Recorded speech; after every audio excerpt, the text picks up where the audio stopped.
Hello everyone, আসসালামু আলাইকুম। কেমন আছেন সবাই? আশা করি সবাই ভালো আছেন। তো আমরা আজকে কোথায় চলে গেলাম, কি করলাম, কি খেলাম সেটাই আপনাদের সাথে শেয়ার করব। চলুন শুরু থেকে শুরু করা যাক। এই তো আমি রেডি হয়ে বেরিয়ে পড়েছি।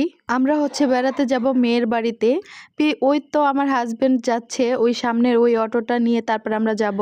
তো যেতে যেতে রাস্তায় দেখি দুই পাশে অনেক বেশি পানি হয়েছে, বৃষ্টির পানি। আর দুই পাশে অনেক পাট, আমাদের এখানে পাট বিখ্যাত। দুপাশে ছিল পানি আর সামনে দিয়ে আমরা যাচ্ছিলাম, খুবই ভালো লাগছিল। তো এই যে চলে আসলাম আমাদের বিখ্যাত সেই রাস্তা, ভাইরাল রাস্তা, ভাঙ্গা রাস্তা, খুবই সুন্দর। তো আমরা বসেছিলাম সূর্যনগর, এখানে বসে বসে ওয়েট করতেছিলাম। আমার হাজবেন্ড ফল কিনতে গিয়েছিল। আজকে অনেক বেশি গরম ছিল, তার মধ্যে আমি আবার শাড়ি পরেছি।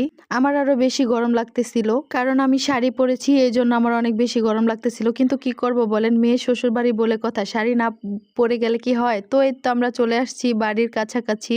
তো আমরা নেমে পড়েছি বাসার সামনে। কিন্তু কি করব বলেন, আজকে সারা দিনেও আমি একটা ছবি তুলতে পারি নাই। হালকা একটু ভিডিও করেছি। আমার তো খুবই আফসোস লাগতেছিল যে আমি একটা শাড়ি পরলাম কিন্তু আমি ছবি তুলতে পারলাম না। একটু ব্যস্ততা ছিল, এই জন্য ছবি তুলতে পারি নাই। তো এই তো অবশেষে চলে আসলাম বাসায় আসার পরে আমাদের অনেক কিছু নাস্তা খেতে দিয়েছে। এই যে আমার শাশুড়ি খাওয়া শুরু করে দিয়েছে। আমি এগুলো কিছুই খাই নাই, আমার আমটা অনেক বেশি পছন্দ, এই জন্য আমি এক থাল আম নিয়ে নিচ্ছি। আমি আম আর চিপস খেয়ে, আমার চিপস অনেক পছন্দ, এই জন্য আমি এই দুইটাই অনেক বেশি খাচ্ছিলাম, আর কিছুই খাই নাই। তো আমরা যেখানে বেড়াতে গেছি এটা শিবচর। অনেকক্ষণ ওয়েট করার পর অবশেষে আমাদের দুপুরে খাবার চলে আসছে। তো আমি সবাইকে বেড়ে খাওয়াইতেছিলাম। আমি কোনো জায়গায় বেড়াতে গেলে আমার একদমই খেতে ইচ্ছা করে না, আমি সবার লাস্টে খেয়েছি।